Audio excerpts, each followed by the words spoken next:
everyone who is joining us. Excuse me. Welcome everyone who's joining us for this board meeting. I hope all of you are well and are staying safe. I'd like to call this meeting to order. And Ada, if you would read the public notice statement, please. Sure. Thank you, Mr. President. Good morning, everyone. Good morning. Adequate public notice has been given pursuant to the Open Publics Meeting Act. Notice has been posted on the board's website and has been emailed to the Department of State and to newspapers of broad circulation within the state. Roll call, please, Ada. Commissioner Holden, Here. Commissioner Solomon, Here. Commissioner Shivakula, Here. Commissioner Gordon, Here. President Fiordaliso. Here. And when's our next meeting, Ada? Our next regular board meeting is scheduled for Wednesday, July 29 at 10 a.m. via teleconference. Okay, thank you very much. And you'll note, those of you who have tuned in, July 29th is a special meeting that we're having. It was not on the original meeting schedule. It has been inserted, and the summer has not been as quiet as we anticipated, and there are a few things that we have to get done, and that requires a special board meeting. We will have an executive session today, and we'll be addressing miscellaneous item A, which is a matter of our energy assistance grant, and that will be in executive session. And the board will not be taking action on this item during the regular session. I estimate that the executive session will last approximately 15 to 20 minutes. Will the Attorney General's office please explain the justification for going into executive session? Good morning, Commissioners. This is Good morning. DAG Michael Beck. Hi, Michael. Hi. Miscellaneous item 9A falls within the contract negotiation and attorney-client privilege exceptions to the Open Publics Meetings Act, enumerated at New Jersey Statute 10:4-12B7. Thank you. Thank you very much, Michael. Do I have a motion to go into executive session? So moved. Second. All those in favor? Aye. Aye. Thank you very much. We're into executive session, and everyone, my colleagues, you all have the number and so on to dial into executive session. And Christine, you'll take care of everything else as far as the muting and so on. Yes, I'm going to put everyone on mute now. Thank you. Okay, very good. I'll see you in executive session.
And those who are on the call, thank you for your patience.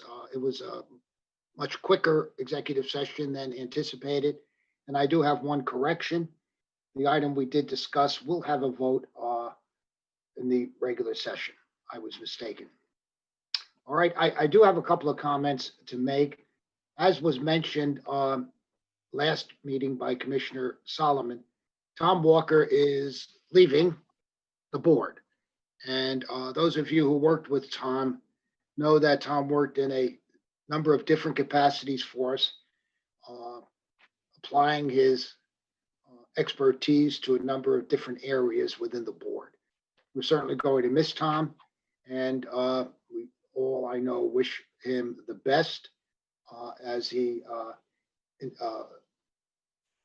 goes on to a different experience.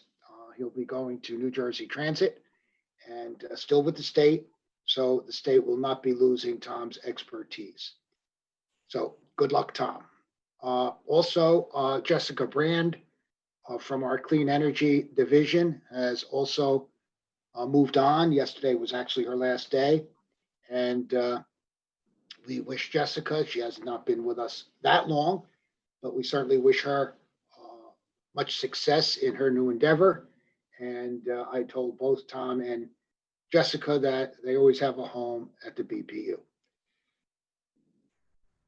On Monday, we released a draft of the New Jersey Offshore Wind Strategic Plan, which we are very excited about.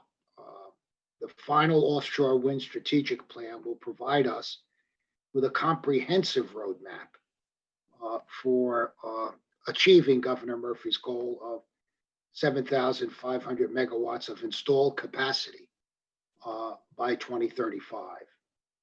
And it ensures we are working toward the best value for New Jersey ratepayers. Stakeholder input will be vital to the creation of a final product. So we are currently accepting written comments on the draft strategic plan. And we are looking at the possibility of extending that comment period. And we will certainly notify everyone if that indeed is extended. We will also be holding a stakeholder meeting on Monday, July 20, obviously a virtual one. And the draft strategic plan and more information about the stakeholder process can be found on the NJ Clean Energy website. And we encourage your participation. Like everything else that we do here at the board, your participation is vital to ensure that the finished product is something that we can all be proud of. And we need your input and we need your suggestions in order to make that possible.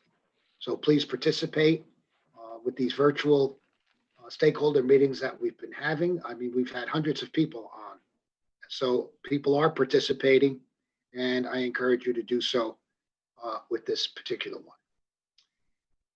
As many of you know, in December of last year, the board approved 45 applications for the community solar programs.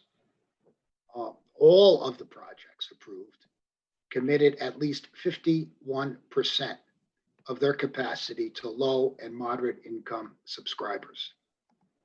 And this really is ahead of us setting up this equity office here at the board, that our focus has been to a large extent on everyone, but a particular focus on low and moderate income folks. Because as I've said many times before, in order for us to achieve our goals, everyone has to participate. Everyone has to have at least the opportunity to participate. And if we encourage that, then hopefully our goals will be achieved. The initial application process was indeed a success. And we are now looking for more input as we look to expand the community solar program. We will be holding another virtual stakeholder meeting on Monday, July 27, and we will also be collecting written comments, which are due by Monday, August 10. More information about the Community Solar Program, again, can be found on our website. And as I mentioned in the beginning of the meeting, we're having this special board meeting on July 29th at 10 a.m. Any of my colleagues wish to make any opening remarks? Mr. President, Yes, sir. I would only just add a comment about Tom Walker. I'm very pleased that he's coming over to New Jersey Transit, where we have a lot of rebuilding to do. And we're going to, I know, take advantage of his expertise there. And I'm thrilled that he'll be moving over to New Jersey Transit, where we really need his help. Thank you, Commissioner. Mr. President, this is, I guess, overall it's not a loss to the state, but I think Tom Walker was a jack of all trades. He did so many roles at the BPU, and we surely are going to miss him. And also Jessica Brand was a very bright young lady, and her contribution to clean energy programs was going to be missed. Yes, thank you. Any other comments? Hearing none. Ada, the consent agenda, please. Thank you, Mr. President. On the following consent agenda items, 1A, 2A, 2B, 2C, 4A, 4B, 5A, and 9A. So moved. Second. Roll call. Commissioner Holden, Yes. Commissioner Solomon, Yes. Commissioner Chivukula, Yes. Commissioner Gordon, Yes. President Fiordaliso. Yes. Thank you, Ada. No problem. We will now proceed with the regular agenda. And first up is audits, and Alice Bader, you have a couple of items for us.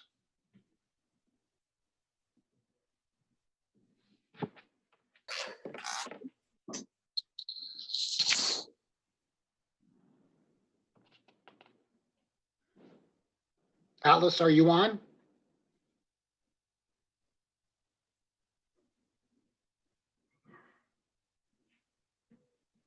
Did you unmute, Alice?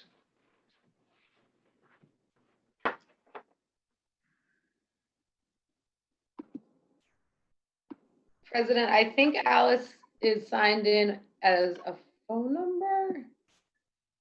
Yes. Alice, are you the 7? Yes, I'm unmuted. Okay, Thank you, Christine. sure. Okay, so item 1A, this matter involves the audit of the basic generation service administrative costs for the 4 electric distribution companies: Atlantic City Electric, Jersey Central Power and Light, Public Service Electric and Gas, and Rockland Electric Company. Previously, you accepted the final audit report prepared by Liberty Consulting Group for filing purposes and released it for comment. We received comments from the 4 EDCs and Division of Rate Counsel and Direct Energy. Today, staff is asking that you render a decision on the 16 Liberty recommendations set forth in the final audit report. Both audit staff and energy staff reviewed Liberty's 16 recommendations from the audit report, and our joint position on the recommendation is set forth in the draft order before you.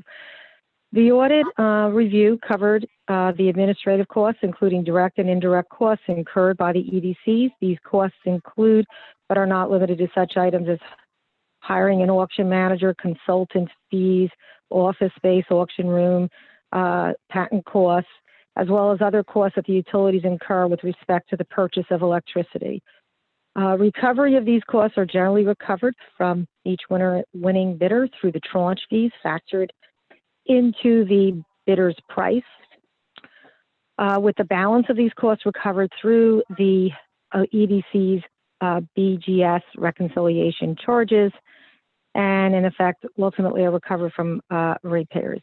The 16 recommendations in Liberty's final report are intended to improve the management and accounting for BGS administrative expenses. The EDCs agreed with 8 recommendations, partially agreed with 4, and disagreed with 4 recommendations. With respect to recommendations number 2 and 15, which the EDCs disagree with, staff agrees with the EDCs and does not recommend implementation by the company at this time. Staff recommends implementation of the remaining 14 recommendations as recommended or modified by staff in our draft order. Although the EDCs informally provided documentation showing many of the 16 recommendations have been implemented, the EDCs have a continued obligation to demonstrate to staff and rate council that the approved recommendations have been implemented during the implementation stage of this audit or any BGS or base rate case proceeding, depending upon the adjustment. There are 2 recommendations in Liberty's final audit report that staff disagree with, as I explained, and I will address these 2. Let's see, the EDCs disagreed with recommendation number 2, which states that the utilities should be directed to evaluate the net cost and BGS quality impacts of transitioning to a simpler auction process.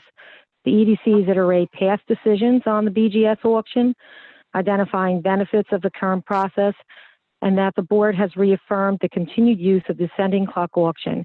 The EDCs also argue that the final audit report points out that even a more simpler approach is not necessarily the best process under New Jersey circumstances, and that the final report does not support the recommendation with enough theoretical or empirical support. Rate Council states it is not prepared at this time to recommend to the board scrapping the descending clock auction approach in favor of a sealed bid approach, as an example.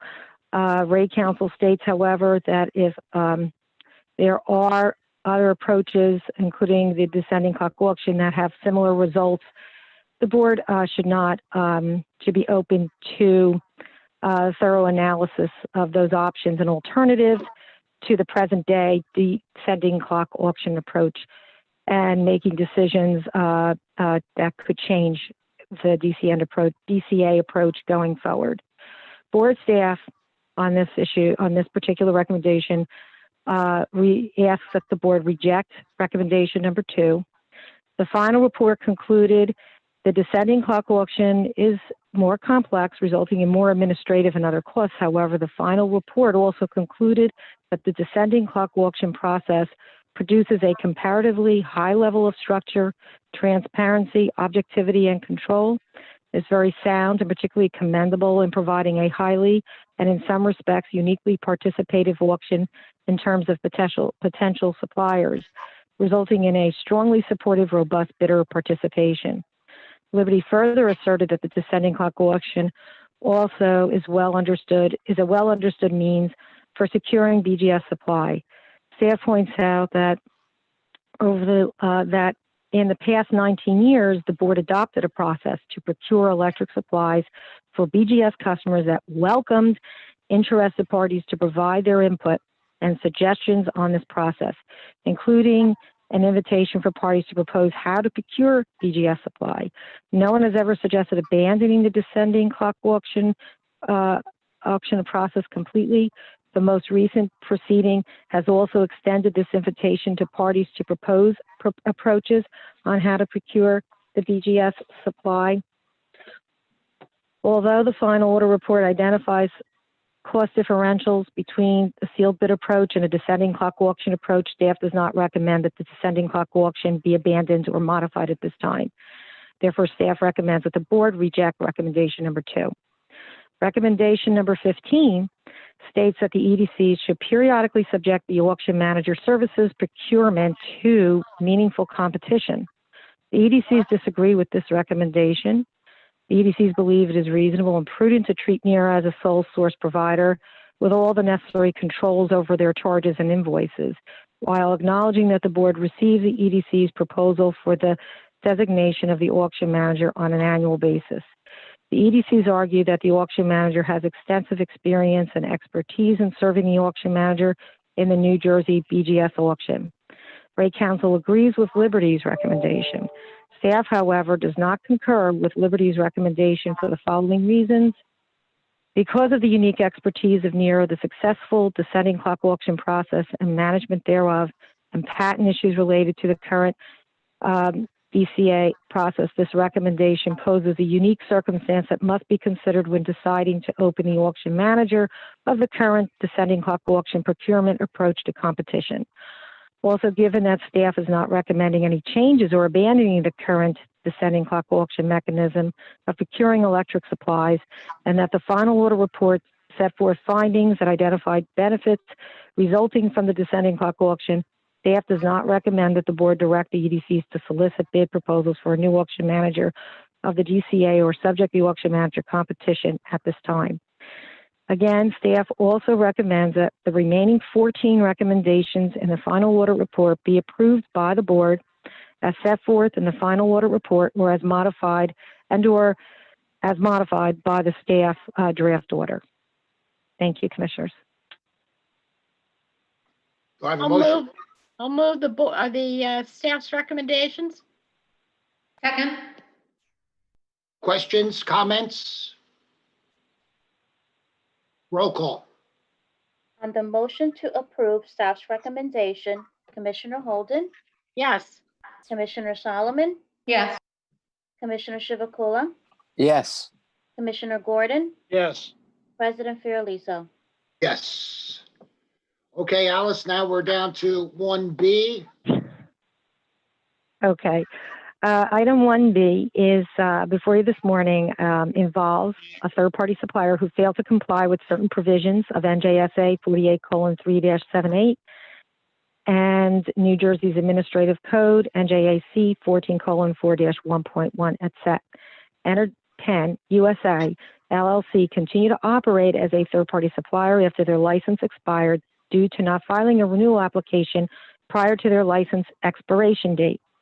In order to resolve the matter of the violation, EnerPen USA LLC filed an offer of settlement of $2,800 with the board for approval. In addition, EnerPen filed an initial application to be a third-party supplier to provide electric power supply for approval. This agenda item therefore involves two separate matters on which you will vote. Staff believes that the offer of settlement is reasonable based upon the alleged violations for the company and recommends that the board accept the offer of settlement pro offer by EnerPen USA LLC, subject to the conditions set forth in the respective settlement orders and draft orders. Given that there are no investigations pending with regard to EnerPen USA LLC's service being provided in New Jersey, staff recommends that the board approve the initial license application for EnerPen USA to be a third-party electric power supplier.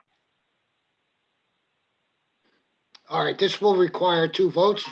One to accept Yeah. the agreement and the other to accept their registration to operate. So can we have a motion on the first one, Mariana? I move the approval of the settlement with EnerPen Energy LLC. Second. Questions, comments? Yes, Mr. President. Alice, this goes back to, what is that, 2016, 17, and then you have 2018. They were asked to submit a renewal application, right? It's almost 2 years. Because of the backlog, is that the reason why we are catching up? Yes, we only have a few left, as I stated earlier, so we're cleaning this up. And this is one of them, but this one is not a registrant. This one is a third-party supplier. So, okay. Yes. Well, they're still operating, right? While the investigation pending. They're able to serve yes, they have to serve their current customers. Unless the board told them otherwise, no, they have to continue to serve current customers. Absolutely. Okay. Thank you thank you very much. Yeah. Any other questions, comments? Roll call. On the motion to accept staff's recommendation to accept Enerpens USA LLC's offer of settlement. Commissioner Holden, Yes. Commissioner Solomon, Yes. Commissioner Chivukula, Yes. Commissioner Gordon, Yes. President Fiordaliso. Yes. Now a motion on the registration. I move the approval of the license application of Enerpen Energy LLC. Second. Questions, comments? Roll call? On the motion to approve staff's recommendation to accept Enerpens USA LLC initial registration. Commissioner Holden, Yes. Commissioner Solomon, Yes. Commissioner Chivukula, Yes. Commissioner Gordon, Yes. President Fiordaliso. Yes. Thank you, Alice. Thank you very much. Have a pleasant day. And you the same. Bye-bye. Bye. That brings us to energy and Stacy, the 2A regarding designating a presiding commissioner. Correct. Good morning, commissioners. Agenda item 2A relates to. Stacy, Yes? you're crackling. Should I try to disconnect and reconnect? Yeah, Stacy, I think you should just check out and check back in.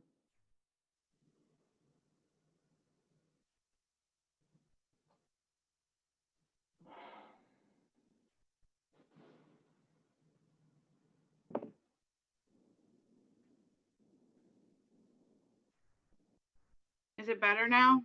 Much, yes. Thank you. Sorry. We'll forgive you. This time? Yes, only this time.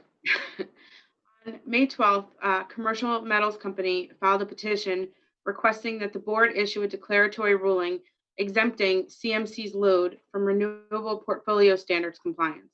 CMC currently receives electric service from Jersey Central Power and Light Company at its mill in Sayreville, New Jersey. Staff recommends that the board retain this matter for hearing and designate a presiding commissioner. In addition, staff recommends the board set a bar date of August 5th for the filing of motions to intervene and/or participate. Thank you, Stacy. And Commissioner Solomon, I understand you have agreed to be that presiding commissioner? I have. Thank you. Thank you. May I have a motion? So moved. Second. Questions, comments, roll call? On the motion to approve staff's recommendation, Commissioner Holden, Yes. Commissioner Solomon, Yes.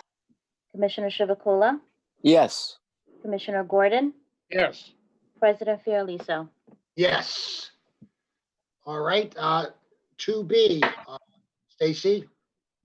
I was Yes, told please. I was told by Cynthia I have to say or not to be for the item. And who told you to say that? Cynthia Holland said it was my turn. Oh, and you listen to her? Sometimes. Agenda item 2B relates to a September 2019 petition filed by PSE&G seeking approval for electric and gas rate changes associated with its electric and gas tax adjustment credits to establish new rates for 2020.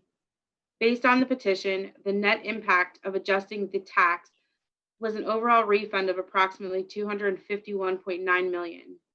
In January, the board approved the implementation of PS's proposed TAC rates on a provisional basis. The TAC rates became effective on February 1st, 2020, while the parties continued a comprehensive review of this matter. Through the course of the proceeding, PS updated its schedules to reflect actual information through December 31st. In March, PS further updated the schedules to reflect the impact of a private letter ruling from the IRS, which provided guidance on the treatment of several items. As a result of the actuals through June 2019 and the private letter ruling update, the total impact of adjusting the tax would result in an overall refund of approximately $280.8 million. The parties have executed a stipulation recommending revising and finalizing the rates implemented per the January 2020 order to incorporate the private letter ruling update. As a result of the stipulation, the bill impact on a typical residential electric customer would be a decrease in their annual bill of $4.04. The bill impact on a typical residential gas customer would be a decrease in their annual bill of $10.04. Staff recommends the board issue an order approving the stipulation and directing PS to file revised tariffs by July 16th. So moved. Second. Questions, comments? Roll call. On the motion to approve staff's recommendation, Commissioner Holden, Yes. Commissioner Solomon, Yes. Commissioner Chivukula, Yes. Commissioner Gordon, Yes. President Fiordaliso.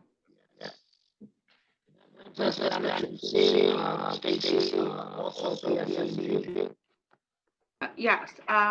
Agenda item 2C relates to a December 30th, 2019 petition filed by PS seeking approval for gas base rate changes to provide for cost recovery associated with certain investments in its gas system modernization program. In the petition, the company sought approval to recover a revenue requirement of approximately $18.245 million associated with capital investments made through February of 2020 that have not yet been recovered in rates. On March 16th, 2020, the company provided an update reflecting actual data through February 29th, 2020, supporting a slightly higher revenue requirement. However, PS indicated that it was not seeking to implement the updated revenue requirement and instead proposed the original revenue requirement and would defer the difference until the next roll-in. The parties have executed a stipulation resolving all issues related to the petition, which would allow the company to recover a revenue requirement of $18.245 million. As a result of the stipulation, a typical residential heating customer would see an increase in their annual bill of $10.88. Staff recommends the board issue an order approving the stipulation and directing PS to file revised tariffs by July 16th. So moved. Second. Questions? Yeah, Mr. President, I think, Stacy, this wipes out the earlier $10.04 reduction, right? Not completely, but just about. So the net impact of items 2B and 2C on an electric customer is a decrease of $4.04 a year.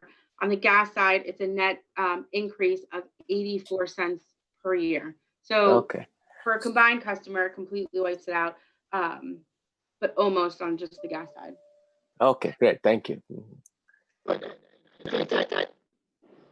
really deserves repeating. And thank you for answering that question. Is anyone else having trouble? Yep, President, we're not able to hear you. If you could sign back out and sign back in. Zoom is not cooperating today. Let me try that. If you never hear from me again. Oh, well.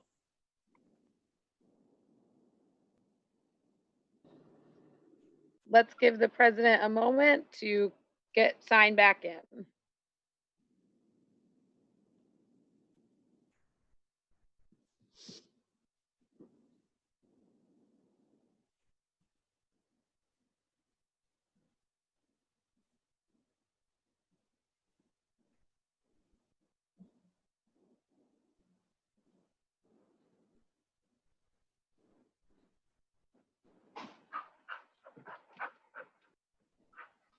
Okay, is this better? Much. Perfect. Good, thank you. I think that deserves repeating, and thank you, Upendra, for questioning that. I think the more we say it, I think it's really justification for what we're doing here today. And again, I would like to make it clear also that while item 2C does relate to a rate increase for public service gas customers, the increase is offset by the tax adjustment credit that we voted on in item 2B. As Stacy indicated in her comments, this means that when the rate increase from item 2C is offset by the tax adjustment credit from item 2B, a typical residential gas customer will only be facing a rate increase of 84 cents per year. And why is this important? It's important because As we know, our country and generally all of the states within the union are facing very severe financial difficulties due to the COVID-19 virus. And one of the things that sometimes gets overlooked is the fact that public service commissions like ours really can ignite or help to ignite an economy by encouraging the utilities to continue with infrastructure work. Infrastructure work means that in many cases they have to hire contractors. Contractors have to hire workers. Materials have to be bought. So you constantly have this domino effect, which helps to fuel the economy. So the BPU really, as we all know, is an engine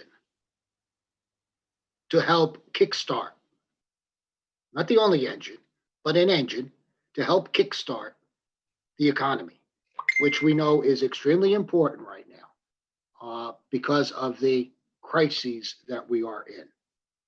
So thank you for that. And if there are no other questions or comments, we'll have roll call. On the motion to approve staff's recommendation, Commissioner Holden, Yes. Commissioner Solomon, Yes. Commissioner Chivukula, Yes. Commissioner Gordon, Yes. President Fiordaliso. Yes. Thank you, Stacy. I see that the person you listened to, Cynthia Holland, is going to present 2D and 2E because they are FERC issues. So Cynthia, welcome. Hello, Mr. President. Can you hear me? I can hear you loud and clear. Excellent. Item 2E concerns a filing, item 2D concerns a filing at FERC initiated by the collective transmission owners, or TOs, in the PJM region. The TOs were exercising their rights under the Consolidated Transmission Owners Agreement, or CTOA, and in doing so, they filed revisions to the PJM Open Access Transmission Tariff, or OAT, under Section 205 of the Federal Power Act. These revisions to the OAT concern the TOs, what the TOs consider to be asset management projects.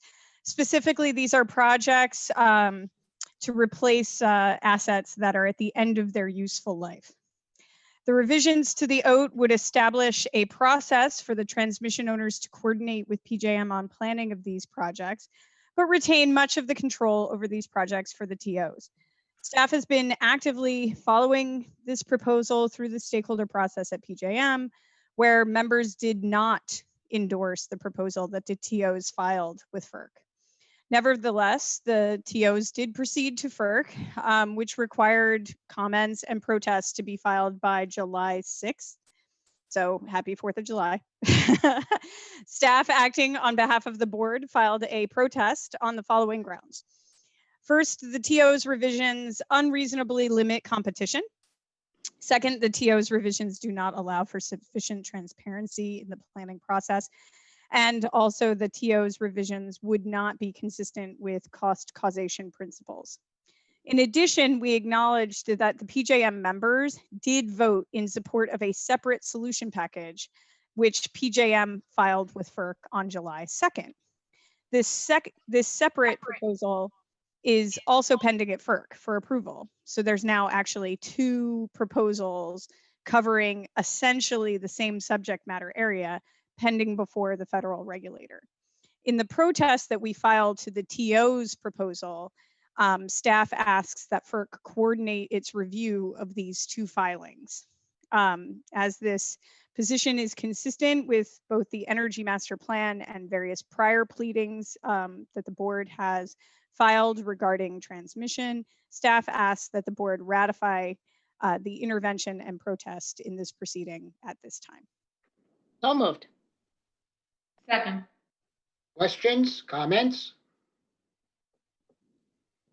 I think it's important, as Cynthia briefs us in our offices or now by telephone, or makes a presentation at our meetings, that it becomes increasingly important that when New Jersey's interests are jeopardized by FERC, that we have to push back to protect the ratepayers of our state and to protect our autonomy in state issues that sometimes FERC doesn't know the boundaries for. So we appreciate all of these efforts. Roll call. On the motion to approve staff's recommendation, Commissioner Holden, Yes. Commissioner Solomon, Yes. Commissioner Chivukula, Yes. Commissioner Gordon, Yes. President Fiordaliso. Yes. And 2E, Cynthia, regarding a NOPR issue. Yes.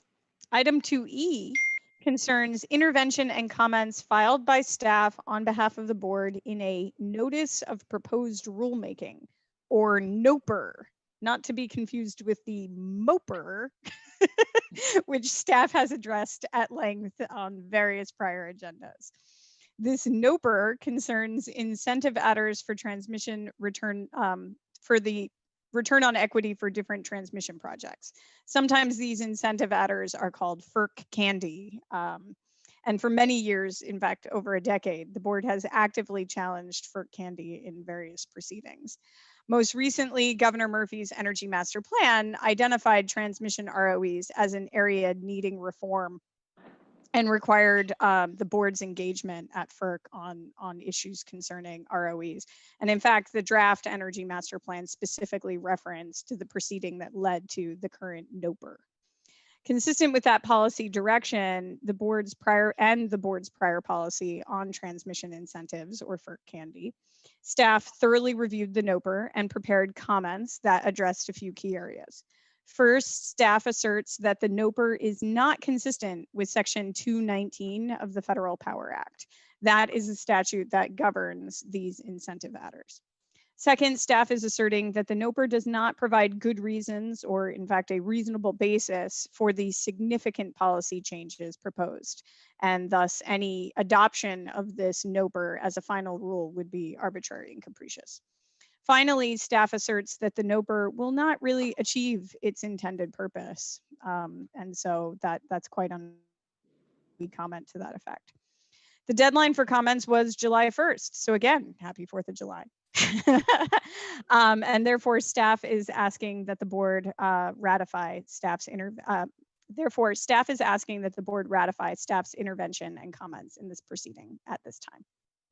So moved. Second. Questions, comments?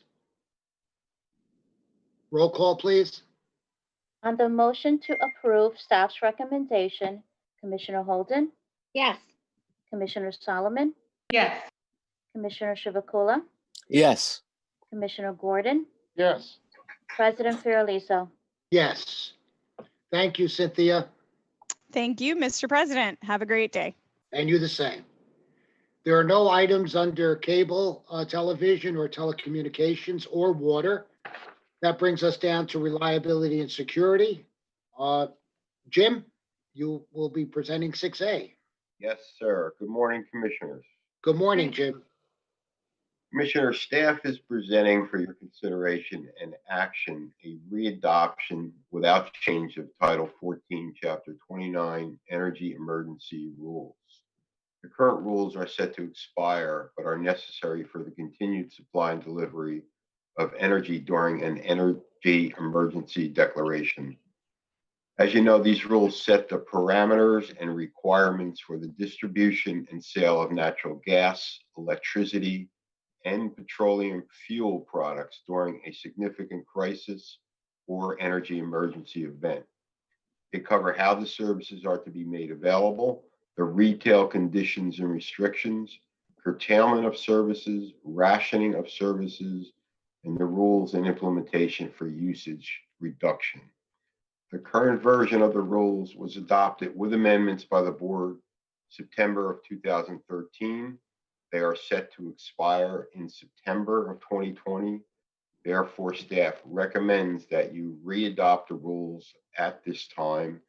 If you so agree, they will be published in the 8/17/2020 register and be effective until September of 2027.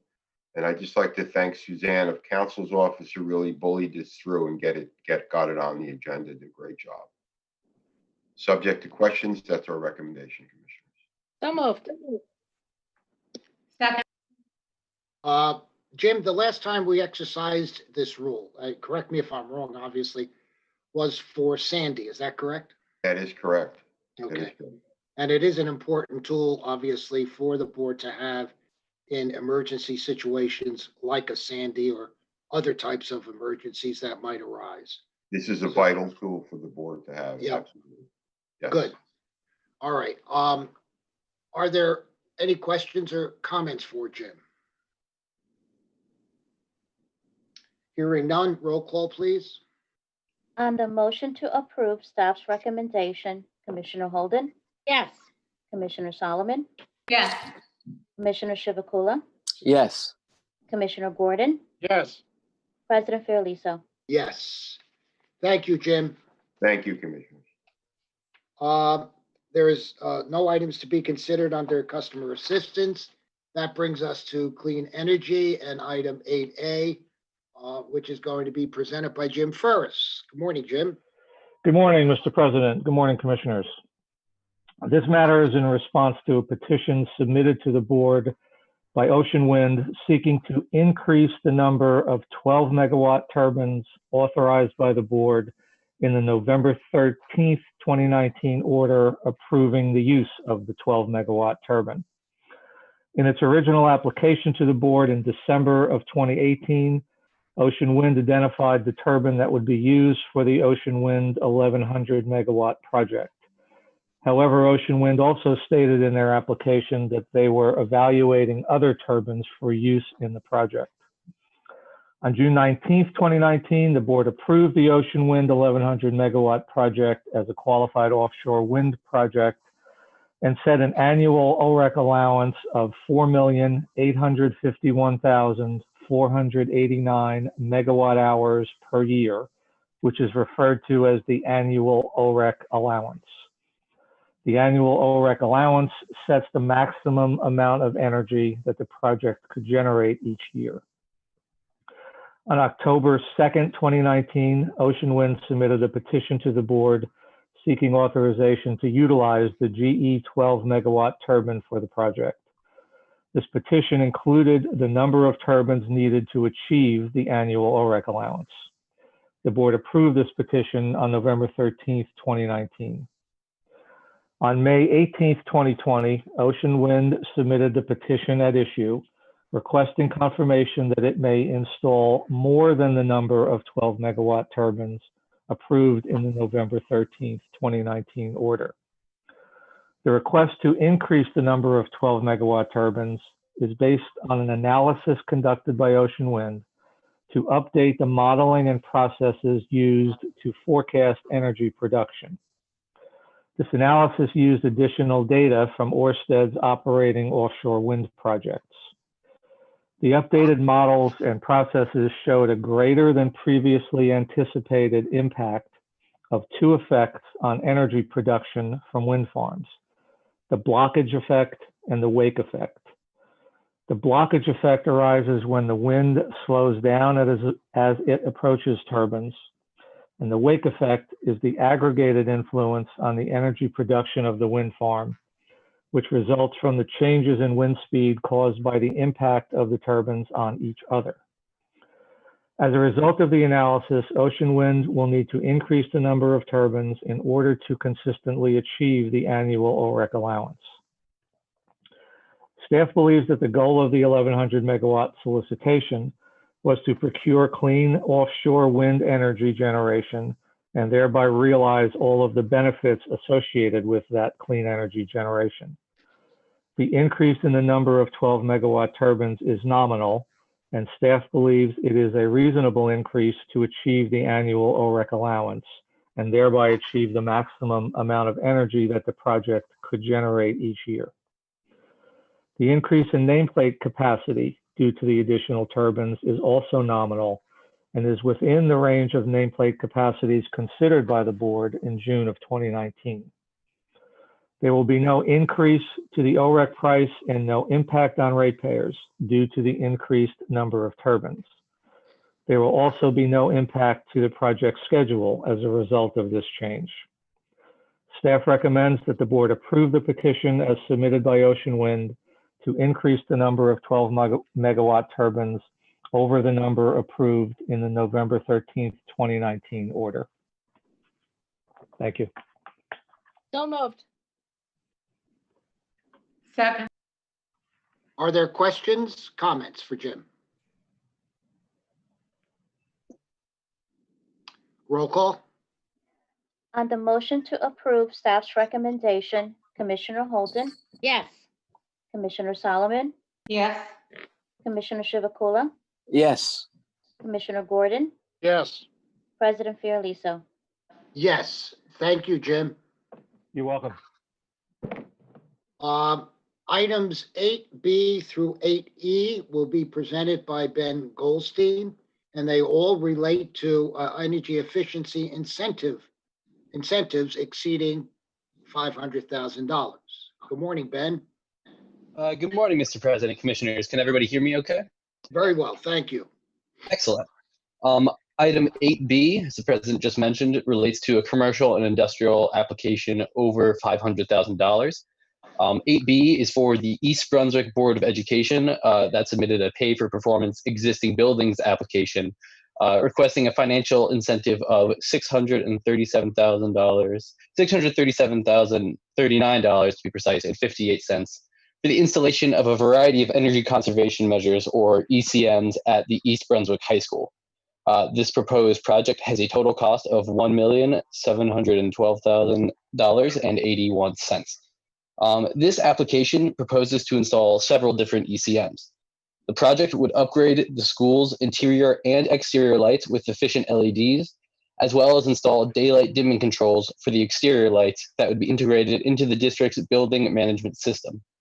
Controls would also be installed on the existing HVAC systems at the school to optimize efficiencies, and demand control ventilation would also be added and integrated into the building management system. Additionally, new highly efficient transformers would be installed, and measures such as air sealing and weather stripping of doors, windows, roofs, and walls will yield additional energy savings through improved insulation of the building. Annually, the proposed project is anticipated to conserve 863,782 kilowatt hours of electricity and 41,395 therms of natural gas.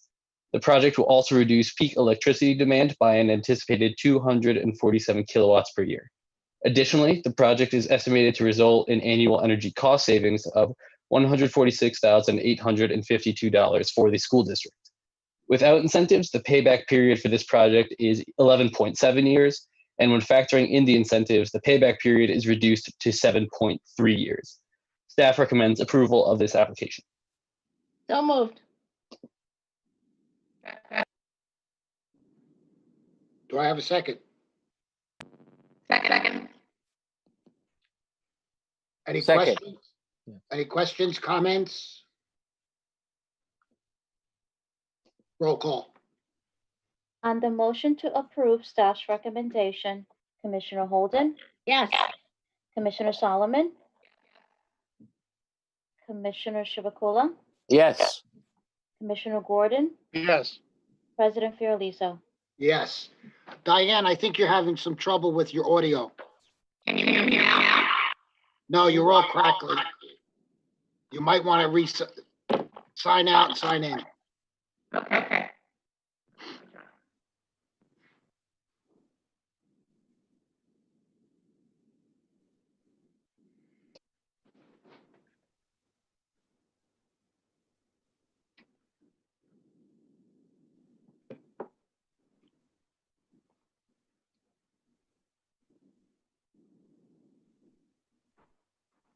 Is that any better? Much, thank you. Yep, loud and clear. Okay, Ben, that brings us to C, another energy efficiency incentive over 500,000. Okay. Item 8C relates to another application over $500,000. This is for the North Brunswick Township Board of Education. The North Brunswick Township Board of Ed submitted a pay for performance existing building application requesting board approval of a financial incentive of $663,769.26, the installation of a comprehensive suite of ECMs at the North Brunswick Township High School. The proposed project has a total cost of about $8.3 million. This application covers, as I mentioned, a comprehensive suite of ECMs that will greatly reduce North Brunswick High School's energy consumption. The measures include variable refrigerant flow heat pumps that include a dedicated outdoor air system with energy recovery ventilation to efficiently supply air for the heat pumps. These heat pumps will greatly reduce the school's reliance on fossil fuels for heating and cooling, and will be able to provide heating, cooling for the school through electricity, not for the entire school, but for a great deal of the school. It will also include system controls and a building automation system, or BAS, to give facility managers greater measures of control over temperature set points and other heat pump elements. Additionally, the school's existing and outdated rooftop units will be replaced with new efficient models that include carbon dioxide demand control ventilation and will be integrated into the BES to further optimize efficiencies. The automation system will also be expanded to control the temperature set points for all existing HVAC equipment not being replaced as part of this project. Finally, high efficiency transformers, interior, exterior LEDs, and occupancy lighting controls on interior LEDs will be installed to reduce the school's electric consumption. Annually, the proposed project is anticipated to conserve 1,358,436 kilowatt hours of electricity and 17,598 therms of natural gas. The project will also reduce peak electricity demand by an anticipated 649 kilowatts per year. Additionally, the project is estimated to result in annual energy cost savings of $157,976. The payback period without incentives for this project is 53.1 years, and when factoring in the incentives, the payback period is reduced to 48.9 years. While the payback period here is significantly longer than is typical for applications that staff recommends for approval, staff believes that this project is very worthwhile. The energy conservation measures described here are part of a larger energy savings improvement program, or ESIP application, that covers the entire North Brunswick School District.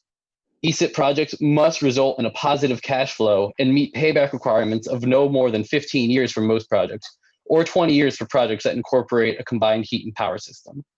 While this particular energy efficiency application shows a lengthy payback period, the full ESIP project will not only dramatically reduce the entire school district's energy consumption, but improve indoor air quality and help the district meet 70% of their energy needs via on-site solar power, all while remaining within the appropriate ESIP payback period. Grouping these disparate but related measures together under one ESIP project allows for comprehensive district-wide retrofits to occur simultaneously, reducing both the applicant's expenses and the amount of time the buildings will be under construction and potentially unusable. Most importantly, approving this application will provide the North Brunswick Board of Education with the critical funding it needs to meet their clean energy goals. As this is a very comprehensive project and will result in significant energy savings for the school district, staff recommends approval of this pay for performance application. So moved. Second. I agree with this, Ben, and I think I like projects like this and the previous one, where they're going right back into with the savings and energy cost savings and so on, right back into really alleviating some of the costs for the taxpayer. And when we can see projects like this and look at projects like this that really benefit not only our clean energy goals, but benefit the taxpayer along with that, I think it's excellent. And we should continue to pursue these types of projects. Are there any other comments or Mr. questions? President? Yes, sir. Yeah, I've had some concerns about, I have concerns about any project that has payback numbers like 53 years or 48.9. I mean, my initial concern was that this really wasn't the most cost-effective way to use these resources. So, Ben, could you clarify that with the addition of the other energy conservation measures, that the payback overall is going to be brought to a level below 15 years? Is that correct? Right. So just to give some background on the ESIP project, how ESIP works essentially is that it allows public institutions such as K-12 public schools to use the value of future energy savings to pay for comprehensive upgrades that include things like renewable energy and energy efficiency projects. And while the payback period for this particular portion of the EE project in a vacuum does have a long payback period, when you take the future energy savings into account and the benefit of incentives such as this one and some other related NJCEP incentives that are being applied for through the ESIP, it makes the payback period, yes, below 15 years. Actually, this one will have a payback period, this entire ESIP project will have a payback period of about 18 years, but that's because it incorporates a combined heat and power system at the high school as well, which allows them to have an ESIP payback that cannot exceed 20 years. So this is still within the ESIP payback guidelines, and this portion of the application, this $663,000 or so, will be crucial in helping the school district afford the ESIP and make these retrofits and upgrades within the allotted payback period. Okay. Thank you. Yep.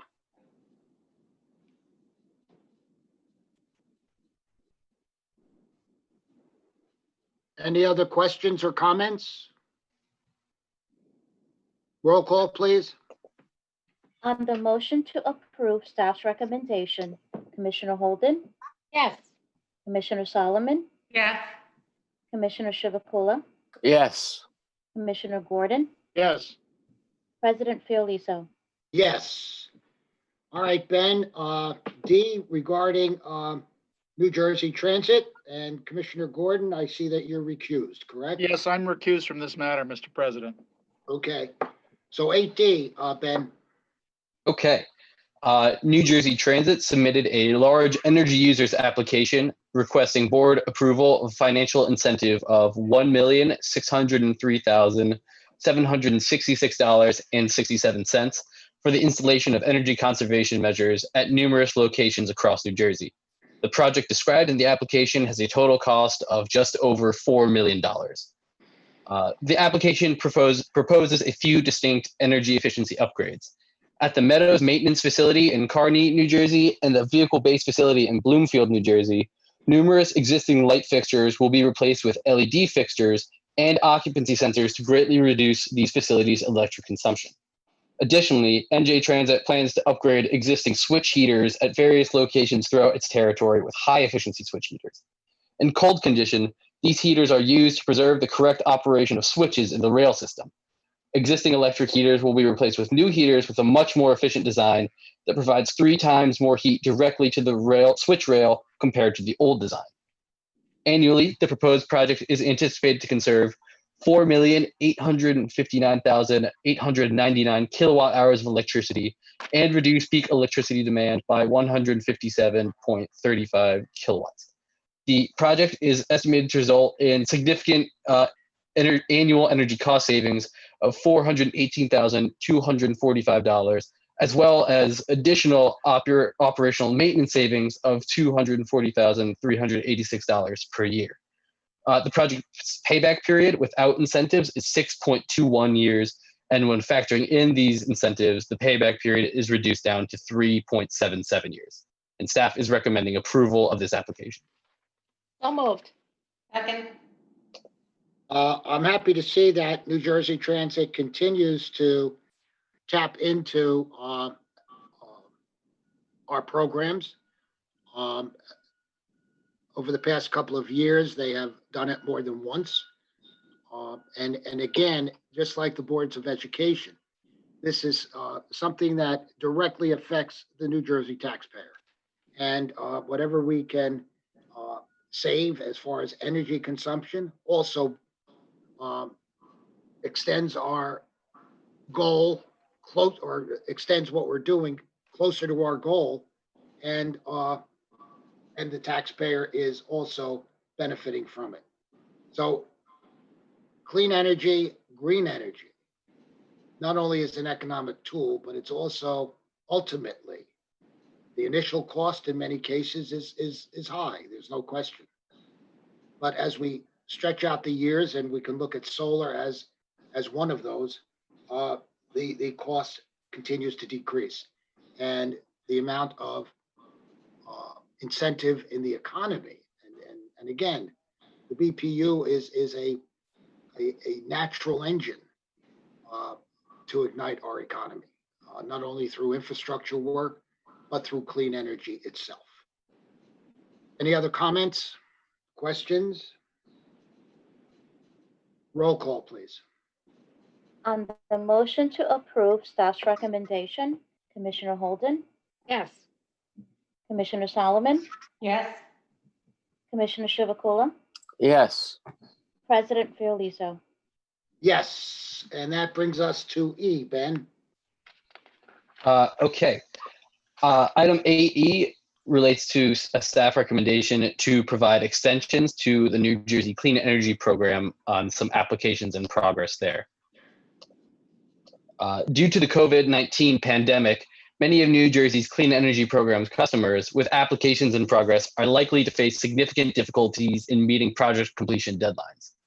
Due to required construction moratoriums, safety concerns, and other pandemic-related issues, there will be a much higher than usual volume of applicants seeking extensions of NJCEP deadlines. Given the widespread nature of the pandemic and its ubiquitous impact on NJCEP participants, staff believes that a blanket extension of most clean energy program deadlines is warranted. Such an extension will be more equitably levied and will be much less administratively burdensome on all parties than considering extension requests on a case-by-case basis. Staff recommends granting an automatic and immediate 6-month extension to all active commercial and industrial program applications.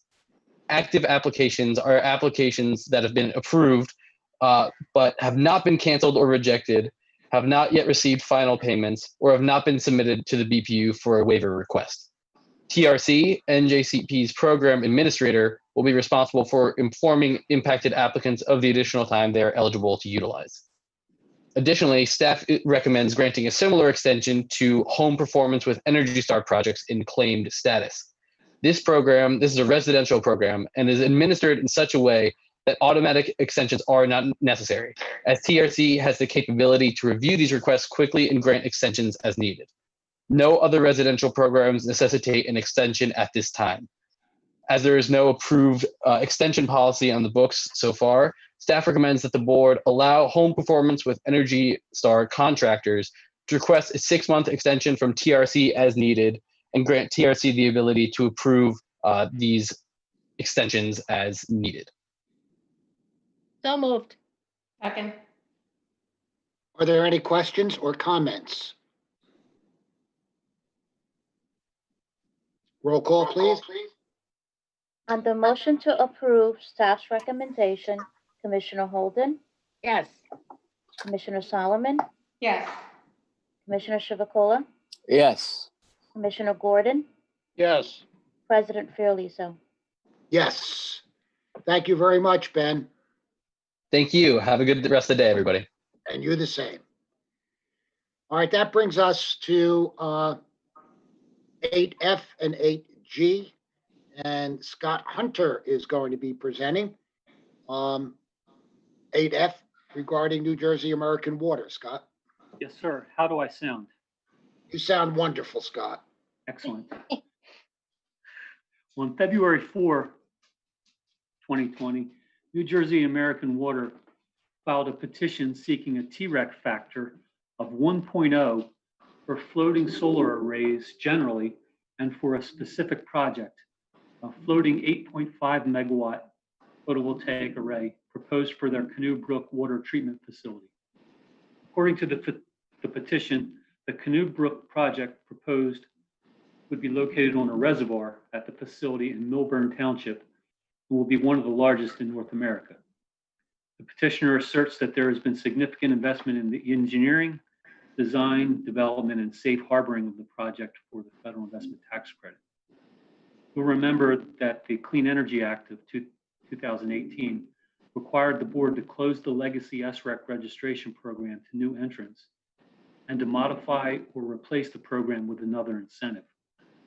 On December 6, 2019, the board approved the Transition Incentive Program to serve as a bridge between the SREC program and a successor incentive program following a year-long iterative stakeholder process.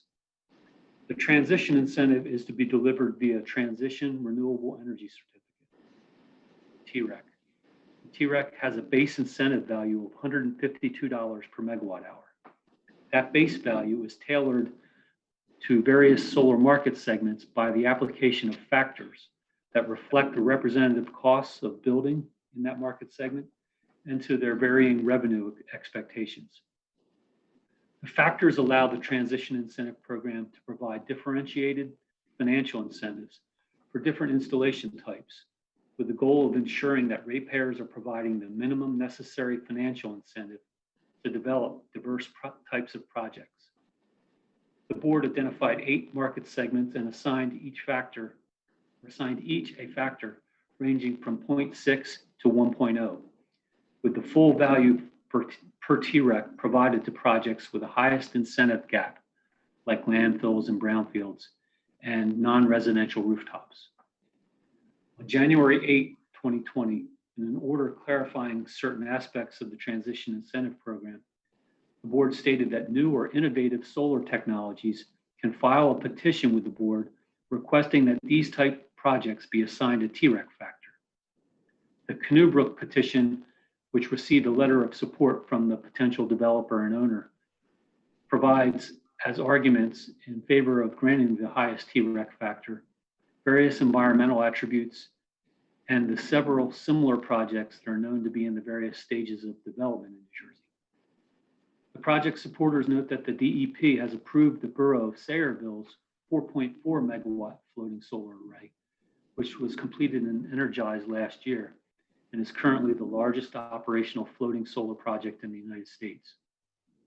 Petitioner supporters believe that the 4.4 megawatt Sayreville project provides valuable data on the cost of floating solar in New Jersey, pointing out that the Sayreville project cost almost 50% more to build than a traditional ground mount system, with a unit cost of approximately $2.05 per watt. The developer's experience over the past several years is that floating solar typically provides between $2 and $2.50 per watt, and that insurance, financing, and other soft costs are also higher because of the increased risk and longer construction timeline for this type of technology, typically between 18 and 24 months. Staff started working with the petitioner and Rate Council in the discovery process starting in March 2020. Based on the discovery provided to date, staff does not believe that the petitioner has demonstrated that there is a specific one-size-fit-all incentive that would apply to all floating solar projects at the 1.0 factor level, in part because there is limited experience with this new technology, both within New Jersey and internationally. New Jersey has 2 floating solar installations. Staff notes that the factors approved by the board for the transition incentive were determined based on in-depth cost buildups for each market segment as fully described in the transition incentive order. Representative project costs along with available revenue streams constituted fundamental pieces of the equation that produced those factors. And the board was able to draw from a sample of thousands of solar projects to determine the appropriate values. Unlike the data-driven process for establishing TREC incentive levels in the Transition Incentive Program, however, there is insufficient data to derive final class-wide incentive levels for floating solar projects at this time. And thus, staff expects to need more extensive discovery to justify a factor greater than 0.6 for each individual project. Staff notes that the record suggests that the size of the proposed floating solar projects in the New Jersey pipeline vary dramatically from 2 megawatts to more than 50 megawatts. In staff's experience and backed up by data collected during the transition incentive process, solar projects benefit from economies of scale.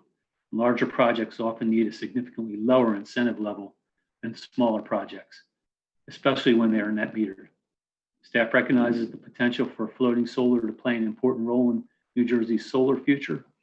However, in light of lack of data on floating solar costs and revenues by size, staff recommends the board deny the petition with respect to the request that the category of floating solar receive a 1.0 factor, and instead allow parties, including Canoe Brook project developers and interested parties, to continue submitting detailed cost and revenue data in support of their request to be assigned a project-specific factor through additional discovery and settlement proceedings. Staff recommends that the board assign a preliminary TREC factor of 0.6 to all floating solar projects that register in the Transition Incentive Program, allowing projects to petition the board for a higher project-specific factor, which would be assigned after a careful review of the expected project-specific costs and revenues. So moved. Second. Questions for Scott? Yeah, Mr. President. Yeah, Scott, this is going to be not all floating solars are going to be equal, right? You're going to be treat them on a project by project basis. Is that correct? Or how do you assign the multiplication rating factor? Well, we're recommending that as a preliminary basis to enable floating solar projects to apply to the Transition Incentive Program, that the entire class be granted a 0.6 factor. And that if any individual project needs a greater factor, they would have to petition the board and supply sufficient cost and revenue data in order to make a decision on the individual project and their proposed need for a higher factor. Okay, thank you. Mr. President, Yes. I certainly support this. I like the fact that it's sort of open-ended.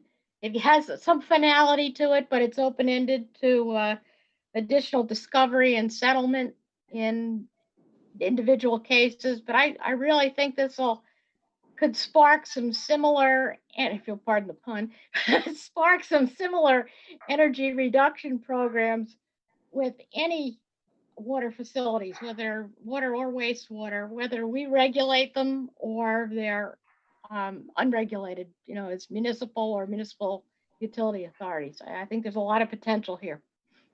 So I'm in support. I agree with you. I think this is really opening a door to the ingenuity and so on of a lot of developers and looking for other ways, particularly in the state of New Jersey, where land is at a premium. As I've always said, we have a lot of rooftops, but land itself is at a premium and so on, and to find other ways. But I'm also happy to hear, Scott, that we're taking a very serious look at this and ensuring the fact that the cost and all of the other standards and metrics that we assign to it are met.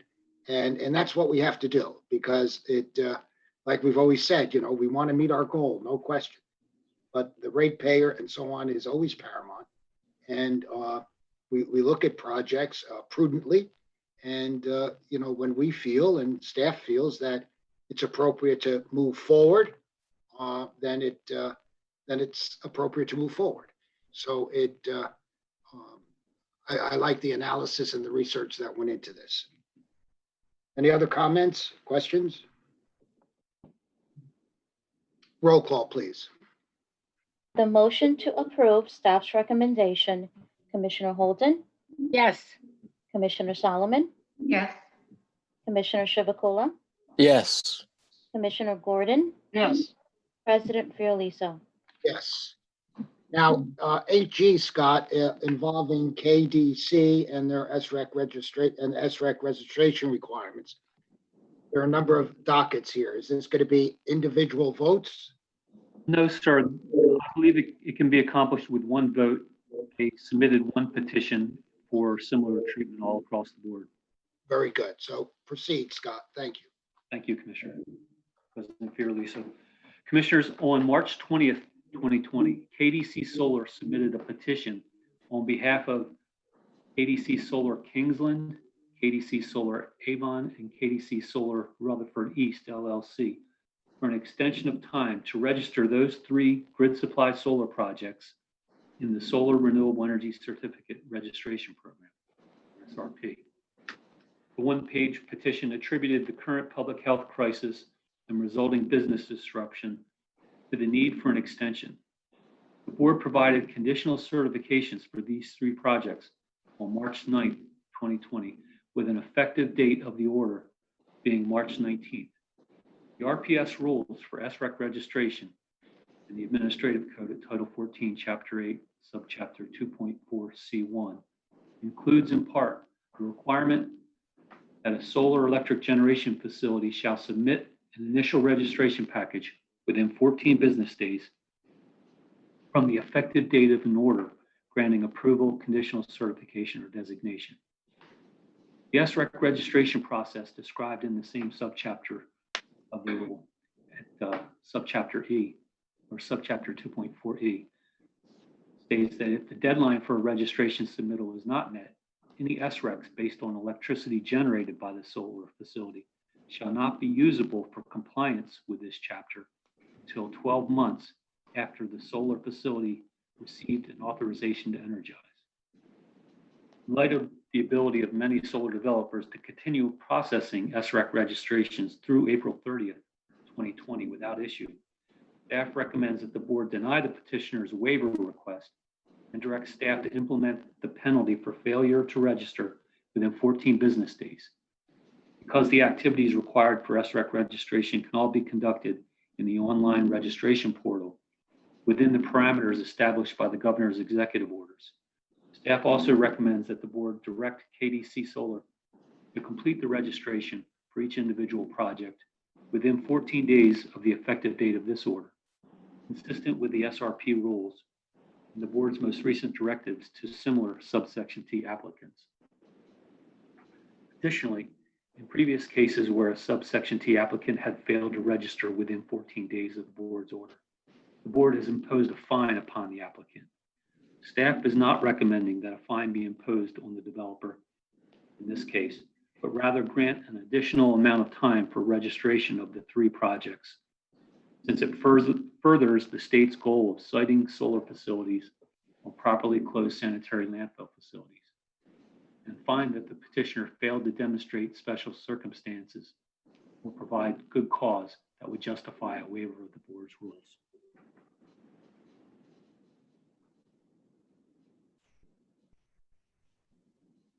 And that's your recommendation? Yes, ma'am. I so move. Second. Are there questions, comments? Roll call, please.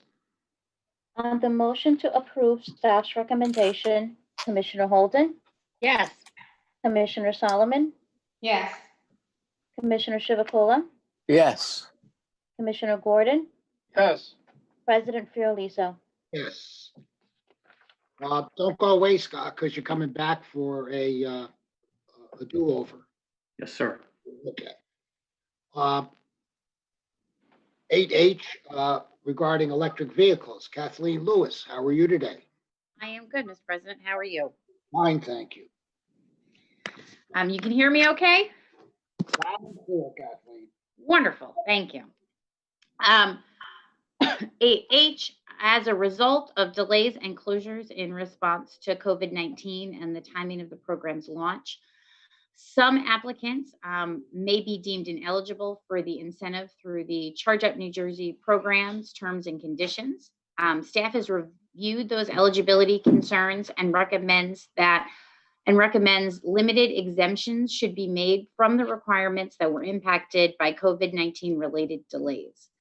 Staff is recommending limited exemptions be made for 3 specific types. Applicants who purchased or leased a vehicle out of state between March 21st, 2020 and May 20th, 2020. However, we do note that those vehicles must still be registered in the state of New Jersey. Applicants who leased a vehicle between January 17th, 2020 and May 27th, 2020 for less than the 36-month minimum lease term. And applicants who have a valid New Jersey license that expired after March 13th, 2020 and are subject to the license and registration renewal extensions granted by the state of New Jersey in response to COVID-19. And I would note that all applicants must adhere to all other terms and conditions to be eligible for the incentive. So moved. Second. Are there any questions or comments for Kathleen? Roll call, please. On the motion to approve staff's recommendation, Commissioner Holden, Yes. Commissioner Solomon, Yes. Commissioner Chivukula, Yes. Commissioner Gordon, Yes. President Fiordaliso. Yes. Thank you, Kathleen. Thank you. Okay, Scott, for your second performance on I and J. Yes, sir. Commissioners, the board has been petitioned by 2 solar developers that submitted applications for SREC eligibility pursuant to subsection T of the Solar Act prior to October 29, 2018. The 2 developers have 3 projects between them that were granted conditional certification for SRECs, but wish to transfer their projects to the Transition Incentive Program. The orders that close the SREC registration program and the proposed rules for the Transition Incentive Program issued since December 2019 have been silent in the treatment of this class of projects with respect to TREC eligibility. On June 10, 2020, HESP Solar submitted a petition requesting the transfer of its SREC registration for the Jackson-Legler landfill project to the Transition Incentive Program. HESP submitted a complete application for the Jackson Township project pursuant to subsection T on April 16, 2018.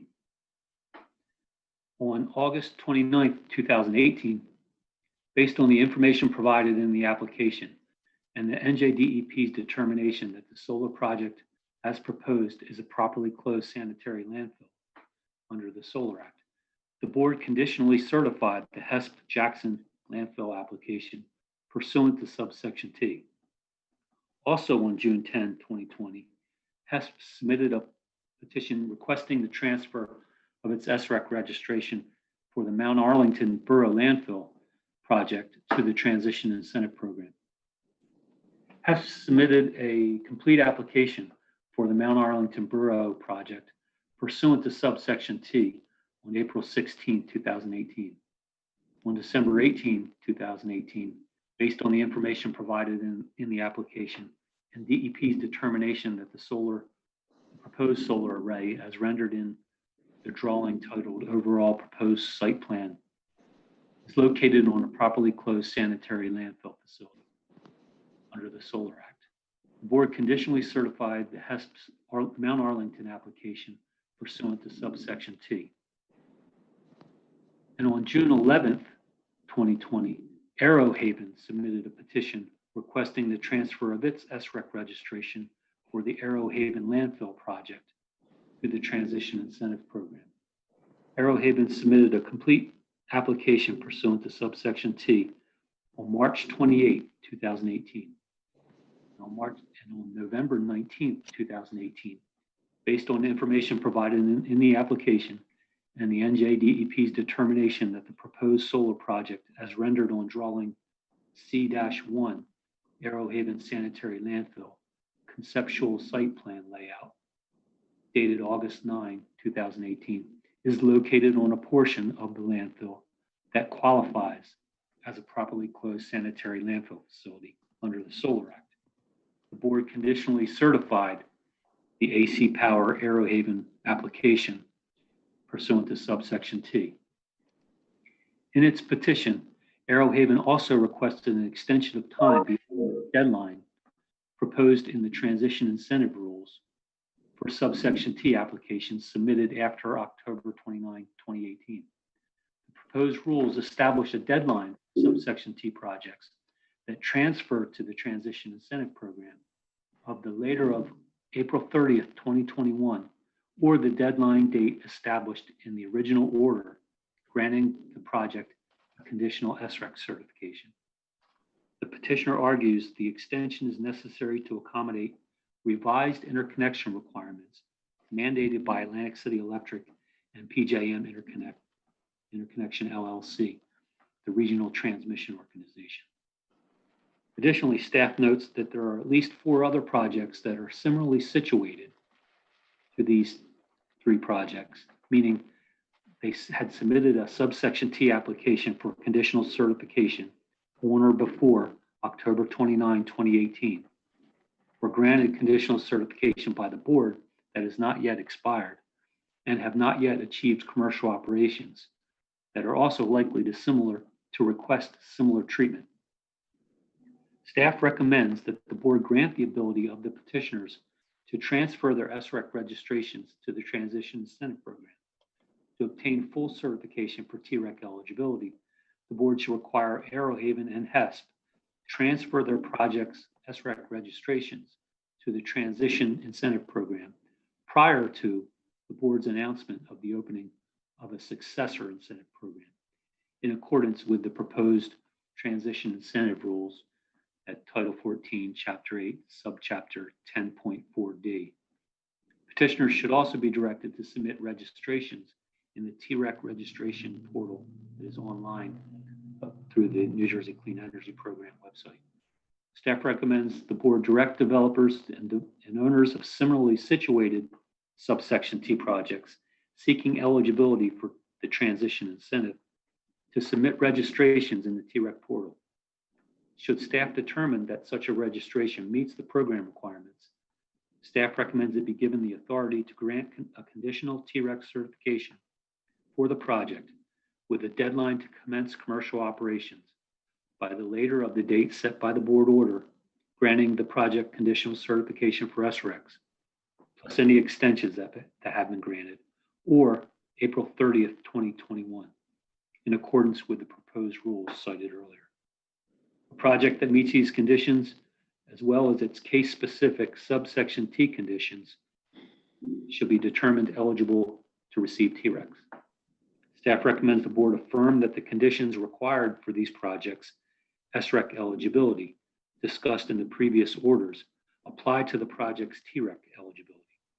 All conditions and requirements for these projects and their host properties should remain in full force and effect after the applicant has received full certification, and the board should direct staff to issue a New Jersey certification number to the project for purposes of TREC creation for a 15-year qualification life.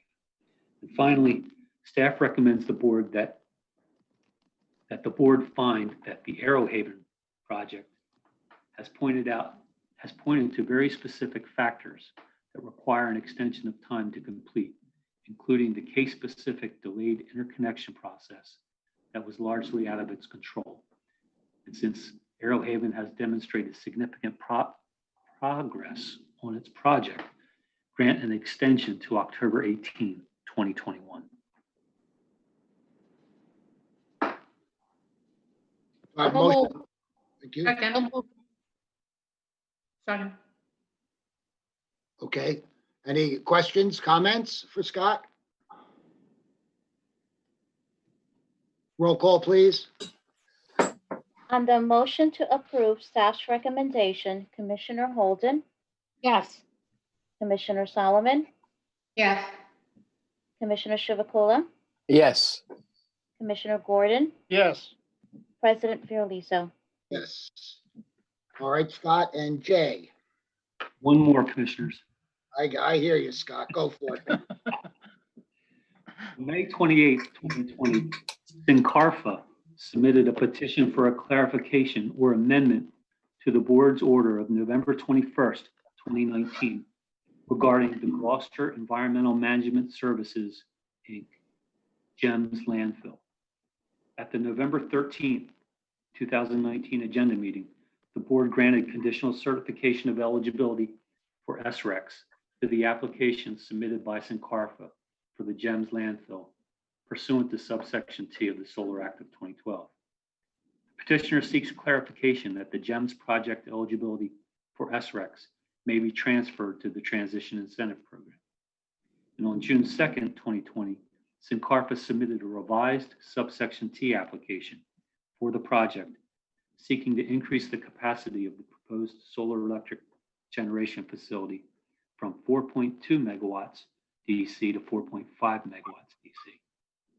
Sincarfa represents that the increase to the capacity would not increase the footprint of the project as identified in the original application that is addressed in the order granting conditional certification, and would not necessitate additional review by the New Jersey Department of Environmental Protection. Staff recommends that the board grant the ability of the petitioner to transfer their SREC registration to the Transition Incentive Program. To obtain full certification for TREC eligibility, the board should require Sincarfa to transfer the GEM project SRP registration to the Transition Incentive Program prior to the board's announcement of the opening of the successor incentive program, in accordance with the proposed transition incentive rules at Title 14, Chapter 8, Subchapter 10.4D. Petitioners should also be directed to submit a registration in the TREC online portal. Staff recommends that since the revised application is for the same exact parcel previously granted conditional certification, and that no additional review is required by the DEP, it be considered an amended application rather than a new application. Therefore, staff recommends the revised subsection T application be treated like one that applied after October 29, 2018, consistent with the proposed transition incentive rules cited earlier, and be granted a conditional certification for the project with a deadline to commence commercial operations by the date set by the board order granting the project conditional certification for SRECs, in this case, December 20th, 2021. Staff recommends the board affirm that the conditions required for this project, SREC eligibility, discussed in the previous order, apply to the project's TREC eligibility. All conditions and requirements for this project and the host property remain in full force and effect after the applicant has received full certification, and the board should direct staff to issue a New Jersey certification number to the project for purposes of TREC creation for a 15-year qualification life. Do I have a motion? So moved. Second. Are there any questions, comments for Scott? Mr. President, I'd like to make one comment. Sure. God bless you, Scott Hunter, because the detail and the extent to which you go in fairness to these applicants and extensions is phenomenal. And I don't know how you keep track of it all. I'm glad I don't have to keep track of it all. But whatever alphabet soup that you've thrown at us, you do it very professionally. Thank you. Thank you, Commissioner. Here, here. Any other comments or questions for Scott while we have him on the, Nope. Okay. Roll call, please. On the motion to approve staff's recommendation, Commissioner Holden, Yes. Commissioner Solomon, Yes. Commissioner Chivukula, Yes. Commissioner Gordon, Yes. President Fiorelliso. Yes. Thank you, Scott, and you have a good rest of your day. You as well. Take care. And that brings us to 8K, and I think Kelly Moya is going to do that. And so you're up, Kelly. Thank you, Mr. President. Do I sound okay? You sound Marvy. Okay, great. Good morning. I think it's still morning. Good morning, Mr. President and commissioners.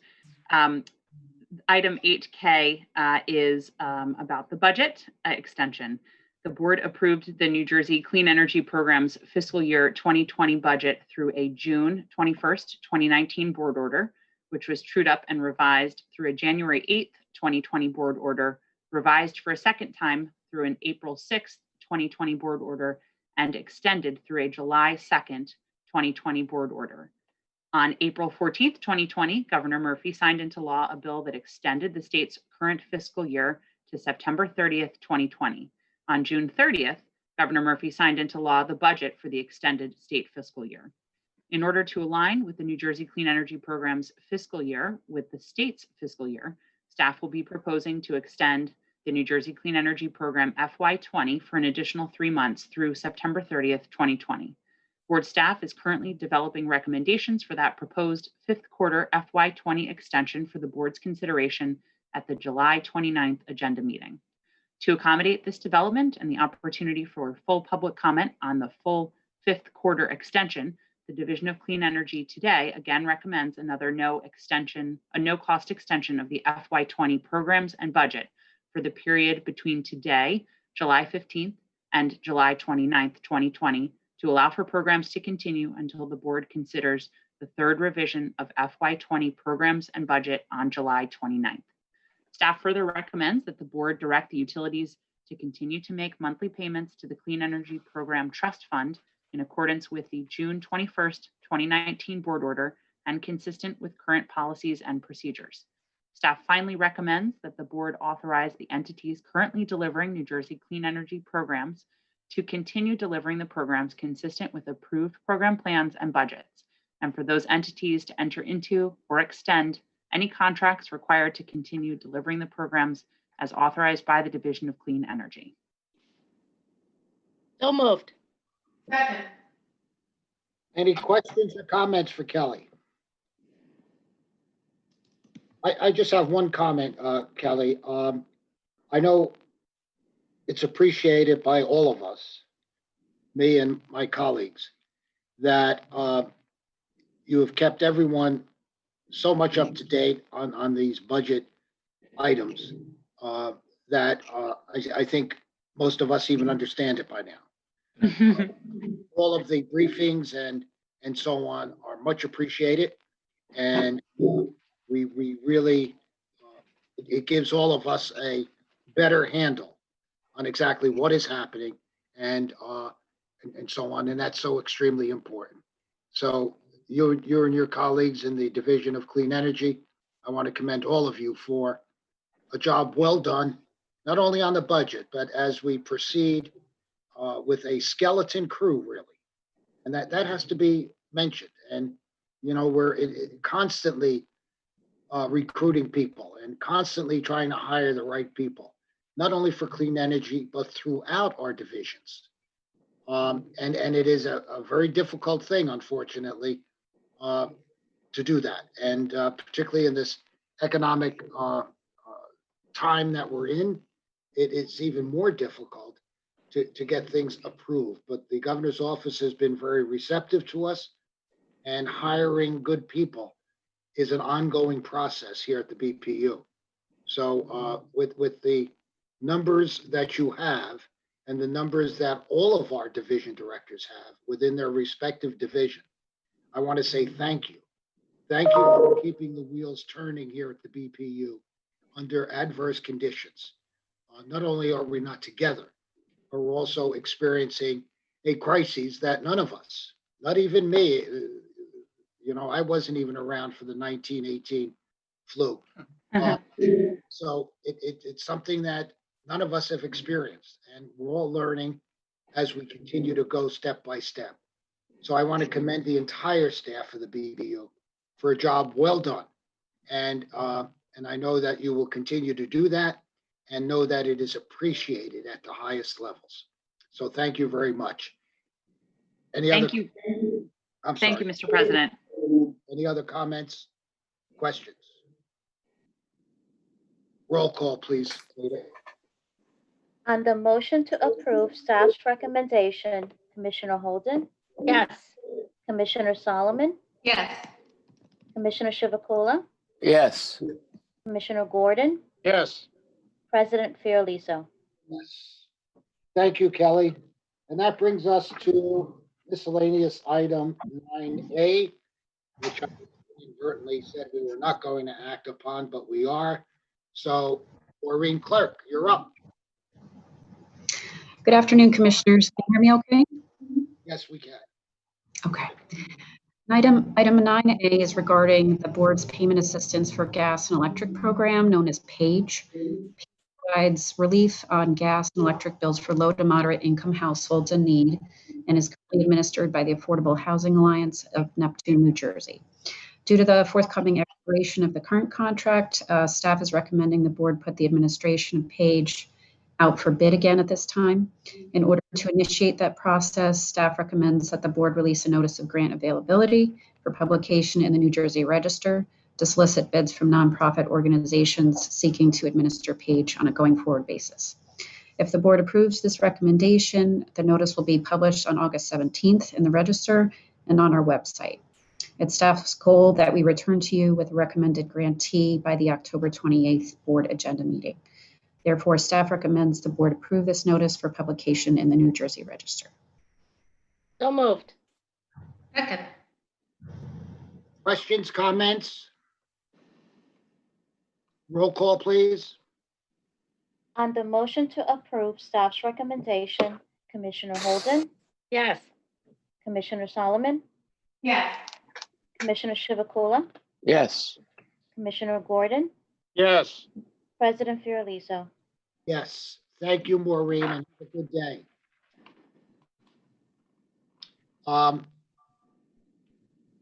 There are no other items for consideration for this meeting, and I just want to say to everyone, take care of yourselves and take care of one another, and we'll be talking again on July 29th.